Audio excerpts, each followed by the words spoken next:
राबोळी परिसरातील मातृछाया तोडकड वाड्यामध्ये गौरी गणपती सण अतिशय उत्साहात साजरा करण्यात आला। गेल्या अनेक वर्षांपासून या ठिकाणी गौरीनिमित्त झिम्मा, फुगडी, पारंपरिक खेळ, नृत्य, संगीत यासह हा सण साजरा करण्यात येतो।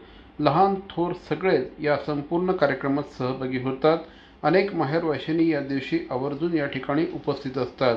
यंदाही गौरी आगमनाच्या निमित्ताने महिलांचा उत्साह ओसंडून वाहत असल्याचं चित्र बघायला मिळालं। अनेक घरांमध्ये गौरीला माहेरवाशीण म्हणून तिचं पारंपरिक पद्धतीने स्वागत करण्यात येतं। गणेशोत्सवाच्या या कालावधीमध्ये संपूर्ण चाळीमध्ये आनंदाचं आणि उत्साहाचं वातावरण निर्माण झालं होतं।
Yeah.